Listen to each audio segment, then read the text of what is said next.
This is one of the most challenging, if not the most challenging decks to learn and play in Yu-Gi-Oh! Legacy, the Duelist. However, they are very fun. It is incredibly very rewarding to play, and that is Prank Kids. Prank Kids have amazing artwork. They kind of look like children toon cards, but they are so much fun to play. But this is definitely not a deck that I would recommend for beginners to play. It's a very hard to play deck. But if you're someone that likes a very unique strategy, if you're someone that likes to play a deck which pretty much has to run as an archetype as it is, it can't really run any other engines with it. If you're someone that likes, yo, this is a deck that kind of fits my identity, definitely give this deck a try. Just make sure you practice with this. And yeah, for this video, I'm not really going to just do a deck profile. I'm going to try and do a brief tutorial. There is just way too much for me to explain to you about how this deck works in terms of playing it, but I'm going to try and keep it as simple as possible so that someone who may be interested in this will try and pick it up and give it a go themselves. So, Prank Kids, we're going to do a quick deck profile, then we're going to do a tutorial, then we'll go into some gameplay. Prank Kids are a fusion link based hybrid strategy. They do a lot of fusion summoning and a lot of link based summoning, and they reward you for doing so. So I'm going to go through the cards that we play very quickly and then talk about what they do in groups. For hand traps, we have 2 Ash and 3 Nibiru. Feel free to sort them out with whatever cards you want. If you want to play different removal cards, whatever you want, they're just there for flavor. They don't really contribute to the point of the deck. For other monsters, the only monsters we really play are 3 Dropsies, 3 Fancies, 3 Lampsies, and 3 Roxies. You are going to be restricted to only summoning with Prank Kids quite a lot, so you can't really play other monsters, so you kind of just want to play with the key cards there. For spells, we have Call by the Grave at 3, 1 Fusion Recycling Plant, 3 Instant Fusion, 1 Mystic Mine, 3 Polymerization, 1 Pot of Avarice, 3 Prank Kids Pandemonium, 3 Prank Kids Place, 2 Prank Kids Pranks, 1 Set Rotation, 1 Terraforming, and 1 Prank Kids Plan. I will explain what these cards do in just a moment. For the extra deck, we have 1 Saryuja, 1 Rip Roaring Rooster, 2 Doo-Doo-Doo-Doo-Doo, 3 Bow Wow Bark, 1 Nightmare Phoenix, 1 Boral Sword, 1 Appaloosa, 1 Totally Awesome, 2 Weather Washer, 2 Rocket Ride, and 1 Battle Butler. Now what I'm going to say for you guys is, just to keep this deck profile as simple as possible, we are going to just ignore cards that are generic. So we're going to take out these generic cards here. We'll ignore all the other links monsters in this deck. Honestly, they're only really there just to fill space because you have enough cards between the 10 here and you just got extra room. So if you don't know what those cards do, you can learn them in your own time. I want to just keep this as simple as possible to explain to you. So, Prank Kids are like I said earlier, a link-based and a fusion-based strategy. It is very unique to find a deck archetype that can run multiple extra deck mechanics at the same time. The only decks that can really do that come to mind are things like Heroes, DDDs, and you got a couple of other niche decks monsters that might have like an odd fusion monster or an odd link monster, but really there aren't many decks that kind of just are built-in, made to work around 2 different mechanics at the same time, and that is why this deck is so unique. And if you don't know how to do link summoning well, you want to learn that, you want to practice that, so that you understand how this deck kind of works. But it's not too hard, particularly with Master Rule 5 and the new changes to the game. So let's talk about the monsters and what they do in general. Dropsies, Fancies, Lampsies, and Roxies all have very similar effects, and that is if they are used for a link summon or a fusion summon, you could summon out another copy from the deck, but it's a different name to the one you just used. So Roxies can summon out any of the other 3 brothers and sisters, Dropsies can summon out the other 3, and so on and so forth. They replace themselves with each other, which is why this deck works so well. Normally when you do a link summon, say for a link 2, you lose 2 monsters to make another monster. In this deck, you're losing 2 monsters to make another monster, but then you get 2 more monsters, so you can do another link summon later on. And these are all hard once per turn, so you only get to use their replacement effect once, but you kind of always want to abuse this to gain as much advantage as possible over your opponent. Now, they are a bit unique. They do have different effects, so I'll quickly go through them. Fancies, when it's sent to the graveyard for a link or fusion summon, allows you to send any Prank Kids card to your graveyard. That includes your spells and traps. Then you can summon out another one from your deck. Dropsies gives you 1000 life points before summoning a monster. Lampsies burns your opponent for 500 before summoning another monster. And then Roxy's requires that you banish a card from your hand, draw another card, and then you can summon another monster out. So they all give you all additional resources in terms of that, but their main point is that they replace each other and give you more monsters to fusion and link summon with. Now, fusion summoning is naturally just harder than link summoning. Link summon just requires you have monsters on the board, whereas fusion summoning is a lot difficult. So we play a lot of fusion summon cards, and so we play 3 copies of Instant Fusion, 3 copies of Polymerization, and 3 copies of Pandemonium.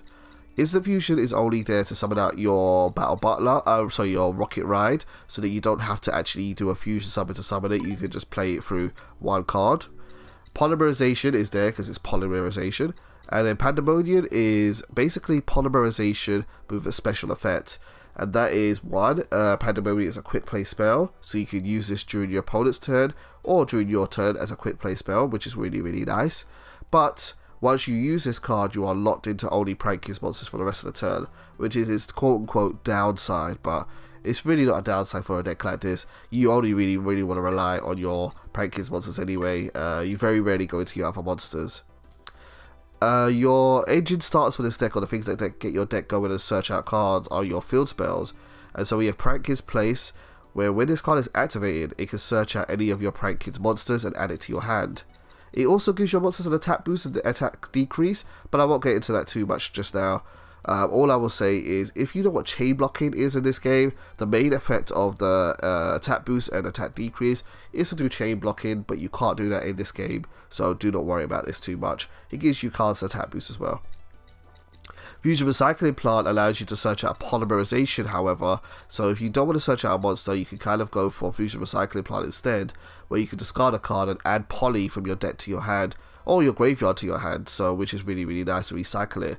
Also, during the end phase, if you fusion summon this turn, you can add one of the monsters you use as a material back to your hand, so it's a nice short way of recovering more resources. Don't really need it too much, but it is there as an option. We have Mystic Mine in there just because we're playing a lot of field spells, and it works really nicely with the card Set Rotation. So we have 5 field spells along with Set Rotation, and then we also have Terraforming to search them out. Now, because you're going to be using so many resources, you're going to be doing so much fusion summoning and so much link summoning, you're going to have with a lot of cards in your graveyard, and so we want to get those cards from your graveyard back into places where you want them to be. Ideally, monsters in your deck so you can search them out again, or cards in your hand so you can reuse them. And to help you do that, we have a couple of cards. We have Pot of Avarice, which allows you to choose 5 monsters in your graveyard and shuffle it back in and draw 2. And then, like Pot of Avarice, Prank Kids also have their own card called Prank Kids Pranks, which allows you to choose 3 cards in your 3 Prank Kids cards in your graveyard, shuffle them in, and then draw 1 card. It's weaker than Pot of Avarice, but it is a continuous spell, so you can use it every one of your end phase. This card also has another effect where you can discard a card to get a token, so if you need a little bit of help with your link summoning, this card can do that for you too. Finally, we have Prank Kids Plan. Prank Kids Plan is a trap version of Pandemonium, but instead of being able to do a fusion summon, you can do a link summon using this trap card. The other bonus of Prank Kids Plan is that when this card is in your graveyard, you can banish it, shuffle in as many Prank Kids cards as you want back into your deck, and then reduce the attack of an opponent's monster by 100 attack for every card that you shuffled in. So you can almost put in back your whole entire deck back and recycle it again just with this one card, which is really, really cool. So now that we kind of understand what the main deck is doing, we're all here we understand now that this is all about summoning these monsters once per turn, using them for fusion summons, using them for link summons, so that you can replace them and get more cards. Once we understand that, let's look at the cards now that we want to summon out with these and explain what they try to do. Now, I'm going to break this down into groups as well, just to make this a little bit clearer on how you play this deck. Rocket Ride and Duel are the link summon and the fusion summon you want to do during your turn primarily. That is because these cards do not have quick effects, their effects only work in your turn, whereas the other two, Bow Wow Bark and Weather Washer, can be used during your opponent's turn. So during your turn, go for Rocket Ride and Duel. During your opponent's turn, Bow Bark and Weather Washer. If you want to look at it one way or another, these are your offensive cards when you want to start doing your attacks and you want to kind of do damage to your opponent, whereas these are more defensive cards when you want to protect your board during your opponent's turn if you haven't killed them already. Duel is one of the most important cards because when it is link summoned, it can search out any Prank Kid spell or trap card and add it to your hand. Primarily, you're going to go for Pandemonium if you want to fusion summon, or Place if you want to add more monsters, but you can also go for Prank Kid's Pranks. You almost never go for Plan, so don't worry about that. But this is your an additional searcher, and you always want to summon this every single turn. Rocket Ride, however, can attack directly if you reduce his attack by 1000, so that's there for that. Now, both Weather Washer, Rocket Ride have very similar effects, and Bow Bark and Duel also have very similar effects. And that is, each of these cards contribute themselves to get you cards back from your graveyard to either your field or to your hand. The fusion monsters allow you to get the cards back from your graveyard and summon them to the field, so you can summon any of your Prank Kids monsters that's not a fusion monster back to your field. Whereas Duel and Bow Bark contribute themselves to get the cards back from your graveyard back to your hand. And that means you can get your spell and trap cards too. So you've got to keep these in mind that these cards have offensive effects, they have protection effects, but they also get you cards back, which allows you to do more link summons and a lot more fusion summons. And you kind of want to balance how you use them. It will take you some time to understand how to maximize these cards' effects, but ideally you want to go through them at least once every single turn so you can recycle your resources and carry on doing more and more summons. There are other benefits of using these cards as well, but I'm not going to go through them just right now. I want to try and keep this as simple as possible. You're going to have to read these in your own time and work out what else these cards can do. The last cards we're going to talk about are the boss monsters for the deck. You have a boss link monster and a boss fusion monster. Battle Butler and Rip Roaring Rooster. Battle Butler requires that you fusion summon it using Lamp Seas, Drop Seas, and Fan Seas. You cannot use Rock Seas for this. But while this card is on the field, it has the quick effect that you contribute this card and destroy all monsters your opponent controls. What this basically means is that it's a card it's a monster effect style effect of Raigeki, which you can use during your opponent's turn, which is really nice to do. You can surprise your opponent by doing Pandemonium to fusion summon a monster, summon out your Battle Butler, then just blow up their whole field using his effect. It also has an effect where if this card is sent to the graveyard by your opponent's card, you can special summon a monster. You don't really use it for that. You only really ever want to go for this card if you want to blow something up on the field, so keep that in mind. Rip Roaring Rooster, however, doesn't blow up monsters. It blows up spells and traps like Harpy's Feather Duster, and again, if you use it with Prank Kid's Plan, you can do that during your opponent's turn. So you contribute this card, destroy all spells and trap cards your opponent's controls, and yes, as well, if you is sent to the graveyard by an opponent's card, you can target a card in your graveyard, accept a link monster, and add it to your hand. So that is really the deck in a nutshell. You have there's a lot to learn here, there's a lot to practice with. So guys, what I'm going to do now is I'm going to switch over to some gameplay, and I'm going to try and show you in action what this deck is trying to do. Right, so I'm going to try and show you what Prank Kids can do in action, and sometimes seeing it in action is actually helps it to make it a little bit more easy to understand. I feel like this is a very complicated deck, so I try my best to explain it, but let's show you what it does. Now, when you're playing Prank Kids, your first goal is to try and get 2 of your Prank Kids cards on the field. Doesn't really matter what they are to start off with. And so, because we only have the one normal summon, we're going to use Instant Fusion to go straight into Prank Kid's Rocket Ride. Now, we're not doing this to get Rocket Ride out necessarily right now. What we are actually trying to really go for is to summon out Prank Kid's Do. Because if you remember from the profile or tutorial part of the video, I told you that Prank Kid's Do allows you to search out Prank Kid's spell and trap cards from your deck, which is then going to let us get more monsters out and allow us to do more fusion summons. Now, if you want to really understand how insane this deck is, I want you to keep track of how many monsters we have on the field as time goes on. So I've just gone from 2 monsters to 1 monster, but Prank Kid's Lamp Seas has now burnt my opponent for 500 damage and has now given me access to Prank Kid's Fan Seas. And we're going to be able to get more monsters in just a moment. With I've gone to add our field spell card Prank Kid's Place because we already have a polymerization in our hand, so we don't need to get Pandemonium just yet. But what we are going to do is we're now going to add Activate Place to add to our hand Prank Kid's Roxy's. And now we're going to fusion summon the two monsters, Fancies and Roxy's, to now bring out another copy of Rocket Ride. If you remember, as I told you in the tutorial, you always during your turn want to go for Doodle-Doo and Rocket Ride, and then to set up for your opponent's turn, you want to go for Bow Wow Bark and Weather Washer because they have quick effects. So we're now going to summon out Rocket Ride and put it onto the field, and because we've used two different Prank Kids monsters for a fusion summon, we're going to be able to use the effect and get two more Prank Kids monsters. So now I've gone from having two monsters onto the field to one monster to two monsters, and now we're going to go to four monsters on the field. In order to resolve and Prank Kids Roxy's effect, I had to banish a card from my hand, so I've decided to get rid of the Nibiru because I don't really want to blow up my monsters using the big old rock, because we're not going second, and unfortunately I drew into Mystic Mine, which isn't actually going to really help us here during this turn. That's another card I could banish because we don't really need it right now. Now, using Roxy's, I managed to summon out the final card which we haven't used this turn, which is Prank Kids Dropsies. And so we're going to try and get her effect out a little bit in a moment.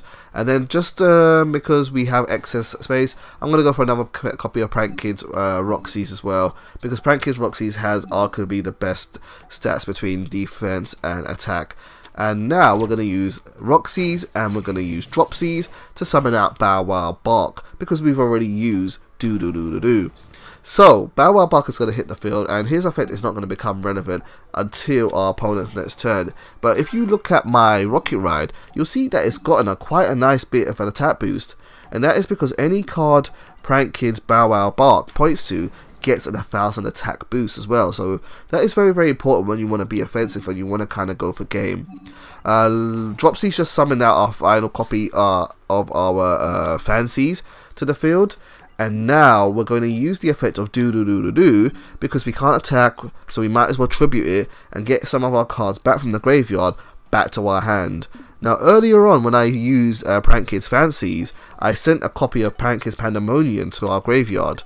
And because we've used both of our copies of Rocket Ride, I'm going to actually send one of them back to the extra deck because we want to use it again and again later on. And recycling your resources is very, very important for a deck like this. Now, we're going to activate the effect of Rocket Ride that's on our field, and we're going to be able to summon two Prank Kids monsters from our graveyard to the field, as long as they are not fusion monsters as well. So we're going to go and try and summon out a copy of Fancies, and then we're going to summon out a copy of Dropsies to the field. I hope you guys decide to appreciate and see how insane this deck is. From being able to just summon two monsters, we have now got 4 monsters on the field, and that's not even it. We're going to go on even further beyond in a moment. But what we're going to do here first is we're going to try and get a Weather Washer onto the field so that we have another card that can interact during our opponent's turn. And I'm just trying to look at the resources and consider which one to use for that. So we're going to use the polymerization again, and we're going to now summon Weather Washer. And we've kind of already used all our monsters, so it doesn't really matter which one. So I'm going to actually probably just keep Fancies on the field and send Dropsies, because Fancies has 2000 defense, so at least it's a bit of a wall for my opponent to attack over. Their stats aren't really that important, but you know, you might as well get every little benefit that you can. And so now we summon Weather Washer to the field, and yeah, Weather Washer comes out with 3000 attack, normally has 2000, and then we're going to end our turn and pass to our opponent. Now, it is almost important that almost immediately you want to use your Bow Wow Bark before your opponent can destroy it or do anything to stop you from getting back your resources. Bow Wow Bark, like Doodle-Doo, has the effect where it can tribute itself and get you 2 cards from your graveyard back to your hand. But he has the added bonus effect that when he uses his effect, your Prank Kids monsters cannot be destroyed by card effects this turn. I'm pretty sure it only applies to the ones on the field, so the ones that anything that comes on afterwards doesn't really matter. But really, we just want this card to get us resources back to our hand. Now you may be thinking, why? Why waste our monster and do that? Well, it's more important to have our card advantage than it is to actually just have a big 2000 attack monster on the field. And sure, we're going to lose 1000 attack to our Weather Washer, but that's not important. Really, we just want to get our monsters back so we can use them again and get even more cards to play with. Speaking of getting more cards to play with, Nesquik has a whole lot of cards in his hand, and he has just used Pot of Desires to draw 2 more cards, and now he's going to play Power Bond, a card which I have not seen in a very, very long time. But that is Zane Truesdale's old mainstay card from Yu-Gi-Oh! GX, and so he is going to summon out a machine monster. And if you can see the monsters he's using already, he's using them with some Ancient Gear cards, and he's going to summon out the monster Chaos Ancient Gear Giant. Now, I've actually never even seen this monster before, but I can tell it's going to be pretty big because it's an Ancient Gear Golem card, so it's going to be pretty damn strong. He comes up with 9000 attack, and at this point I'm like, oh crap, this is bad, I could just lose this turn. He normal summons Ancient Gear Wyvern, and when Ancient Gear Wyvern is summoned, he can add an Ancient Gear card from his deck to his hand. So for now, what we're going to do is we're going to use the effect of Weather Washer, because there's no point having an attack position monster right now, because he's got a 9k monster that's going to try and OTK me. So we're going to use Weather Washer's effect, and Weather Washer is going to be able to get us 2 monsters from our graveyard and be able to summon them to the field. And so we're going to now go back, and we're going to go grab 1 copy of Doo and 1 copy of Bow Wow Bark. The reason why we're going for the Link monsters here is because I do have a way to actually deal with this big beater right now, and so I'm kind of setting up for the rest of the turn, and that is 5000 attack, which I'm going to be able to attack with in my next turn. But you'll get used to that kind of plays when you start to experiment with this deck a little bit more and understand what to do with it here. Some of you may already see by thinking about what cards I have, what I'm trying to do here. But first, this week is going to resolve, and he's going to get Ancient Gear to his hand. So now I'm just having a read of Wyvern. I just want to make sure I understand what it does. And he has the standard Ancient Gear effect, where if they attack, I can't activate effects. And now during the end phase, I'm going to use my card Pank's Pandemonium, because this card can only be used in the end phase. And so I want to fusion summon out one of our 2 boss monsters, Prank's Battling Butler. It's such a weird tongue twister these names have sometimes. Battling Butler. Or is it Battle Butler? Battle Butler. There we go. Battle Butler is a really cool effect. And one thing I was worried about was whether his monster was actually not going to be able to be affected by monster effects, but it is, just not during the battle phase. But again, because we fusion summoned and we used our monsters, I'm going to get more monsters and put them on our field, so I'm getting more resources even during my opponent's turn. And again, just to put this in contrast, I went from having a fusion monster and 1 level 3 Prank's Lampsies on my field to having 2 Link 2 monsters on my field, a level 10 fusion monster, and now I'm going to get 3 more monsters to my field. This is just what Prank's do. They're so much fun to play, and they're so insane. But you have to manage their resources well and just constantly keep on using their effects to get more and more cards, just so that you can outplay your opponent. We're going to send Plan to the graveyard so we can recycle our resources later on, and then we're going to summon out 1 more card, 1 more Lampsies, and put that in the field. Now, I'm setting up, what I'm doing here is I'm setting up for the next turn. My field spell card is going to give a 500 attack boost to all my cards. So on my field, besides the Battling Butler, which I'm tributing right now, I have over 10,000 damage just to kill my opponent with. And Battling Butler has now Raigeki'd his field, and my opponent's going to quit because he knows there's nothing there to do. But yeah, guys, hopefully this video was good for you. Hopefully it made sense. This is a very difficult deck to learn, but I really love playing it, and hopefully you guys will enjoy playing it too. As always, thank you guys for watching this video. If you have any suggestions, feel free to leave a comment down below, and if you ever want to play against me, feel free to add me StandbyMain. Thank you for watching.